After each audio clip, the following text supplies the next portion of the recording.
Hello दोस्तों, एक बार फिर से स्वागत है मेरे यूट्यूब चैनल पर। दोस्तों, अगर आप सीटेट सितंबर 2026 का फॉर्म भरना चाहते थे लेकिन किसी कारण से आपका फॉर्म नहीं भर पाया था, तो आपके लिए एक बहुत बड़ी खबर है। सीटेट की तरफ से ऑनलाइन आवेदन की तारीख को बढ़ा दिया गया है। यानी जिन अभ्यर्थियों का फॉर्म छूट गया था उनके पास अब एक और मौका है। तो इस वीडियो में हम जानेंगे कि सीटेट का फॉर्म अब कब तक भरा जाएगा, आवेदन करने के लिए कितनी फीस लगेगी, कौन कौन आवेदन कर सकता है और फॉर्म कैसे भरना है। पूरा स्टेप बाय स्टेप इस वीडियो में मैं बताने वाला हूँ, पूरा लास्ट पेमेंट तक। इसलिए इस वीडियो को अंत तक जरूर देखिए ताकि फॉर्म भरते समय आपसे कोई गलती ना हो। तो दोस्तों, सबसे पहले आपको टाइप कर लेना है गूगल में सीटेट। उसके बाद सबसे पहला जो आपको दिख रहा है इस पर आपको क्लिक करना है। क्लिक करने के बाद आपको ये पेज दिखेगा। उसके बाद आप जब नीचे आइएगा, नीचे हम आएंगे। नीचे आने के बाद आपको लिख रहा है apply login CTET September 2026, online application date extended till 1 September 2026। मतलब कि जो आपका डेट एक्सटेंड हुआ है वो 1 सितंबर 2026 तक आपका डेट एक्सटेंड हुआ है। आप इस पर क्लिक कीजिएगा। उसके बाद यहाँ पर हम ओके करेंगे। तो सबसे पहले आपको तीन चीज यहाँ पे दिया हुआ है। अगर आप रजिस्ट्रेशन कर लिए हैं ऑलरेडी रजिस्ट्रेशन कैंडिडेट, तो आप डायरेक्ट लॉगिन कर सकते हैं। अगर आपने रजिस्ट्रेशन अभी तक नहीं किया है, इसका मतलब आपको पहले न्यू रजिस्ट्रेशन करना है। उसके बाद तब हम लॉगिन करेंगे। उसके बाद तब हम अप्लाई ऑनलाइन हम कैसे कैसे करेंगे, हमारा कैसे कैसे मोड होगा, पूरा हम स्टेप बाय स्टेप समझाने वाला है। सबसे पहले हम न्यू रजिस्ट्रेशन पे क्लिक करेंगे। इस स्टेप को हम थोड़ा सा ध्यान से समझेंगे कैसे कैसे आपको फॉर्म को भरना है। तो सबसे पहले हम फॉर्म का जो फी है वो पहले उस पर हम डिस्कस करते हैं। तो आप देखते हैं यहाँ पे कैटेगरी में है जनरल हो या ओबीसी हो, एनसीएल के साथ वाला। तो वैसे अभ्यर्थी जो पेपर 1 या 2 देगा उसको 1,000 चार्ज लगेगा। अगर दोनों पेपर वो देंगे तो उनको लगेगा 1200 रुपया। मतलब बोथ आता है, उसमें ऑप्शन आएगा बोथ। अगर दोनों पेपर दीजिएगा तो आपको 1200 लगेगा। वैसे आप पहला चूज कीजिए या सेकेंड चूज कीजिए, आपको 1,000 लगेगा। उसके बाद अगर आप कैटेगरी में एससी या एसटी में आ रहे हैं या कोई ऐसा है जो डिफरेंटली एबल पर्सन है, तो उनको क्या लगेंगे, यानी कि विकलांग, तो उनको क्या लगेंगे, उनको 500 रुपया लगेंगे पेपर 1 और या तो 2 के लिए। और अगर बोथ कर रहे हैं तो उनको 100 रुपया और एक्स्ट्रा लगेगा, 600 रुपया लगेगा। तो पेमेंट के बारे में हम समझ गए। अब नीचे आते हैं। जब हम डॉक्यूमेंट को अपलोड करेंगे तो अपलोड जो डॉक्यूमेंट है वो क्या कहता है उसको थोड़ा सा हम समझेंगे। यहाँ पर क्या कह रहा है, latest photograph and signature should be JPG format. मतलब आपको जो फोटो रखना है वो जेपीजी फॉर्मेट में रखना है और लेटेस्ट रखना है। अब देखिए यहाँ पर आपको फोटो को साइज कैसे करना है। Size of the photo image should be greater than 10 KB and less than 100 KB। मतलब आपका जो फोटो होगा, आपका जो पिक्चर होगा वो कम से कम 10 KB का होना चाहिए और ज्यादा से ज्यादा आपका 100 KB का होना चाहिए। साइज ऑफ द सिग्नेचर जो होगा वो मस्ट बी 3 KB, मतलब कम से कम 3 KB का होना चाहिए। और लेस देन 30 KB, मतलब 3 KB से लेकर 30 KB के बीच में आपका सिग्नेचर होना है। उसके बाद जो आपका इमेज डायमेंशन होगा, जो वो नापा जाएगा डायमेंशन में, वो किस में नापी, किस फॉर्मेट में नापा जाएगा, वो सेंटीमीटर के फॉर्मेट में नापा जाएगा। और यहाँ पे दिया हुआ है 3.5 सेंटीमीटर इसकी चौड़ाई होना चाहिए और 4.5 सेंटीमीटर इसकी हाइट होनी चाहिए, ओनली इतना। और आपका जो इमेज सिग्नेचर का होना चाहिए वो इतना होना चाहिए। अब इसको हम इस तरीके से कैसे करेंगे, क्योंकि हमको रिसाइज करने में तो दिक्कत होगा, इस तरीके से सेंटीमीटर है। तो आप गूगल पे सर्च कर लीजिएगा इमेज रिसाइजर। गूगल पे सर्च कर लीजिएगा इमेज रिसाइजर इन सेंटीमीटर। अब यहाँ पर आप देख सकते हैं इनमें से कोई भी एक चीज आप चूज कर लीजिएगा। जैसे हम किसी एक को क्लिक करते हैं, सिलेक्ट इमेज कीजिएगा। यहाँ पर आपको फिक्स दिया हुआ है कि आपको कितना सेंटीमीटर में चाहिए और कितना हाइट में चाहिए। जैसे आप रिसाइज कीजिएगा उस हाइट के अकॉर्डिंग आपका ये फोटो रिसाइज होगा। थोड़ा सा यहाँ पे दिक्कत होगा, इसको थोड़ा सा ध्यान से कीजिएगा तो आपका हो जाएगा। यही आपको रिसाइज करने में आपको दिक्कत होने वाला है, तो आप इसका यूज कर सकते हैं गूगल का और आराम से हो जाएगा। तो ये फोटो और सिग्नेचर आपको पहले से बना के रख लेना ताकि फॉर्म भरने तक फॉर्म भरते समय आपको दिक्कत ना हो। तो हम आते हैं यहाँ पे, समझने के बाद हम आते हैं यहाँ पे। सारा कुछ आपको पढ़ने के बाद आपको क्या करना है, चेक बॉक्स पे क्लिक करना है और क्लिक हेयर टू प्रोसीड करना है। जैसे ही क्लिक हेयर टू प्रोसीड करेंगे तो यहाँ पर पूरा दिया हुआ है आपको कि please fill as print on the class 10th passing certificate, मतलब 10th का जो मार्कशीट है उसके अकॉर्डिंग आप पूरा नाम, फादर्स नेम फिल कीजिए। सबसे पहले यहाँ पर आपको टाइप करना है कैंडिडेट्स नेम, इंग्लिश में आपको टाइप कर लेना है, फादर नेम टाइप कर लेना है, मदर नेम आपको यहाँ पे टाइप कर लेना है। उसके बाद डेट ऑफ बर्थ, आपका डेट ऑफ बर्थ क्या है, डे सिलेक्ट कर लेना है, मंथ सिलेक्ट कर लेना है और ईयर आपको सिलेक्ट कर लेना है। उसके बाद आप किस जेंडर से आते हैं, आइडेंटिफिकेशन मतलब आपको कोई identity type, sorry identity type मतलब आप कौन सा डॉक्यूमेंट लगाना चाहते हैं।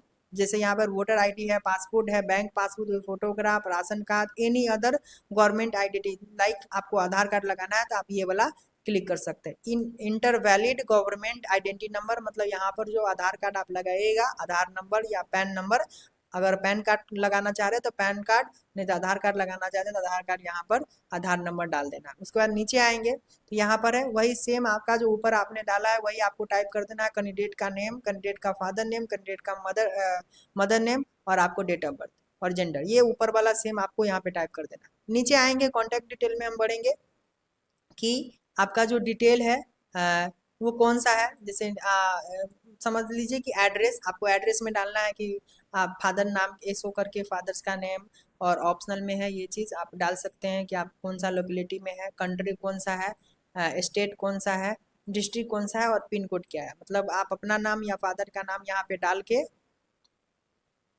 और आगे बढ़ सकते हैं सारा डिटेल भरते हुए।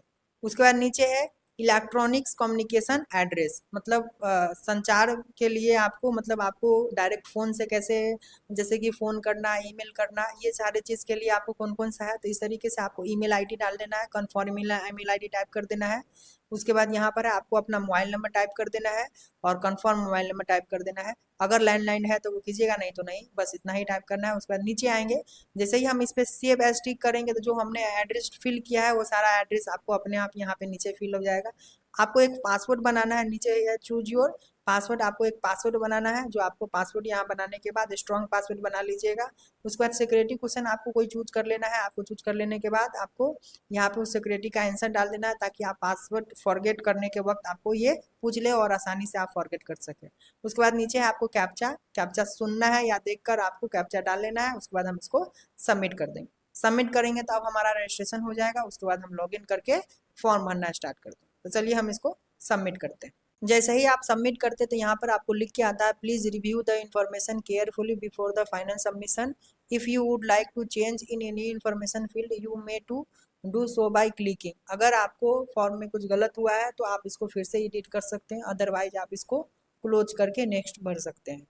क्लोज करेंगे और यहाँ पर जो जो टिक बॉक्स लगा हुआ है उसको टिक बॉक्स पे आप इसको क्या करना है, क्लिक कर लेना है। क्लिक करने के बाद तब आप आई एग्री पे क्लिक करके सबमिट। उसके बाद सबमिट करने के बाद आपको ओटीपी जाएगा, यस करना है और उस ओटीपी को आपको यहाँ पर फिल करना है।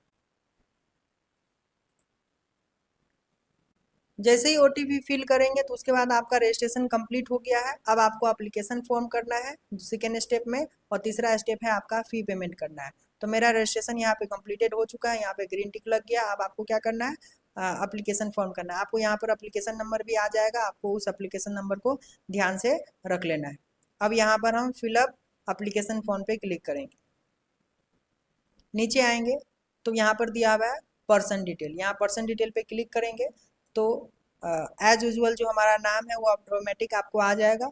अब यहाँ से हम ध्यान से आगे समझेंगे। सबसे पहले नेशनलिटी जो जो नहीं लगा हुआ है टिक बॉक्स में उसको हम चूज करेंगे।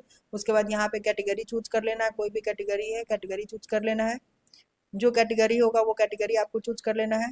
उसके बाद लिख रहा है are you person with benchmark disability, अगर डिजेबिलिटी में है तो आप उसको चूज कर लेना, नहीं तो आप नो कर लेना है। आगे are you person with disability अगर है तो जो वहाँ पे यस किए हैं उसके हिसाब से आपको यहाँ पे भी करना होगा, तो हम यहाँ पे नो कर देते हैं। एम्प्लॉयमेंट स्टेटस, अगर आप काम वाम कर रहे हैं तो आप यहाँ पे डाल दीजिए, नहीं तो आप नॉट एम्प्लॉयमेंट आप डाल सकते हैं। आगे इस पे आपको कैप्चा डालना है।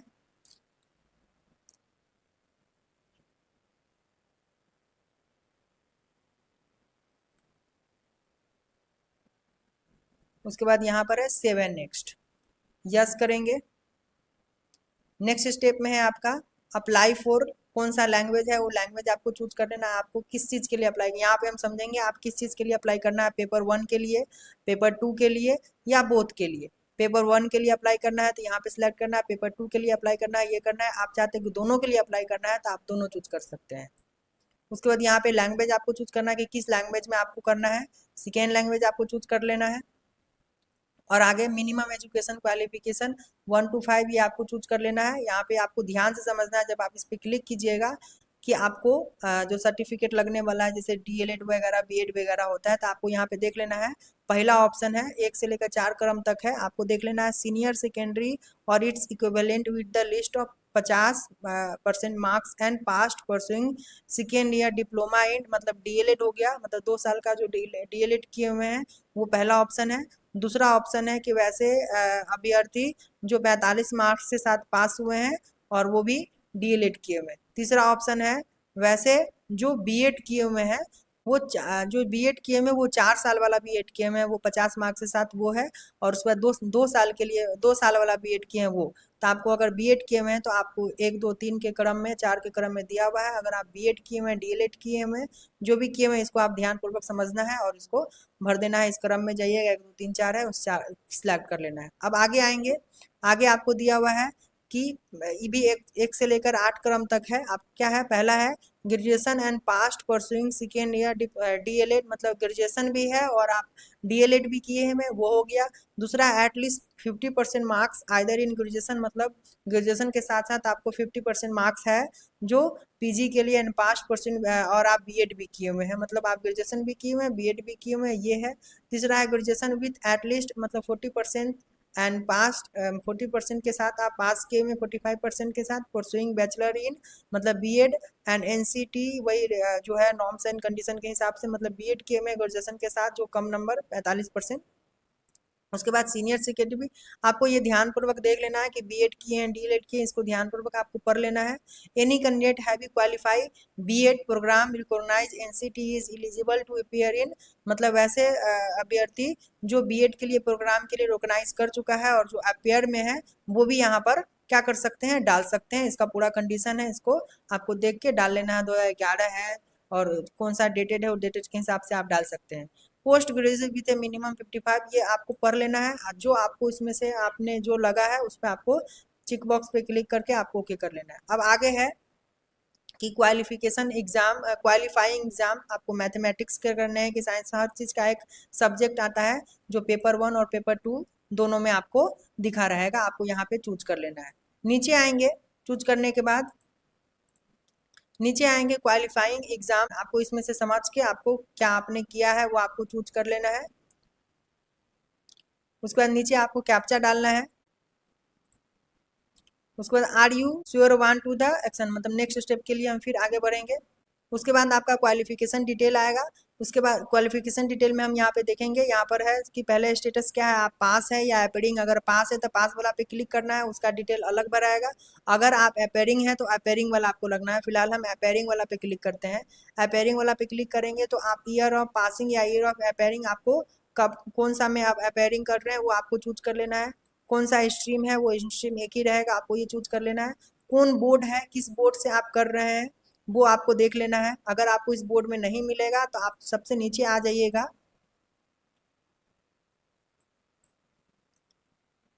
सबसे नीचे जब आइएगा तो आपको यहाँ पे अदर्स दिखेगा, इस अदर्स पे क्लिक कीजिएगा। अगर इसमें नहीं मिला आपको यूनिवर्सिटी का नाम तो आप अदर्स पे क्लिक कीजिएगा। अदर्स पे क्लिक करने के बाद आपको बोर्ड का यूनिवर्सिटी है इस पे चूज कर लेना है। क्या है नाम, उस नाम को चूज कर लेना है। आप रिजल्ट तो आपको आया नहीं तो इसमें आपको कुछ नहीं भरना है। इंस्टीट्यूट का पिन कोड यहाँ पे टाइप कर लेना है।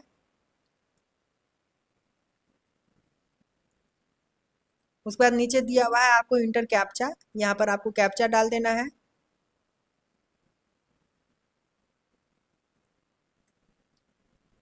उसके बाद नीचे आएंगे तो यहाँ पे लिखा हुआ है सेवन नेक्स्ट, यहाँ पर हम सेवन नेक्स्ट करने के बाद हम लोग फिफ्थ स्टेज में आएंगे। तो यहाँ पर जो हमने बताया स्टार्टिंग में कि आपको अपलोड फोटो एंड सिग्नेचर करना है, जो डायमेंशन में बोला गया था वो डायमेंशन में आपको चूज कर लेना है। उसके बाद यहाँ पे चूज कर लेना है, दोनों चूज कर लेते हैं। उसके बाद यहाँ पे अपलोड कर देना है, फिर यहाँ पे भी आपको, उसके बाद ऐसे आपको अपलोड कर देना है। अपलोड करने के बाद यहाँ पर आपको इस तरीके से आ जाएगा। उसके बाद यहाँ पर कैप्चा डालना है।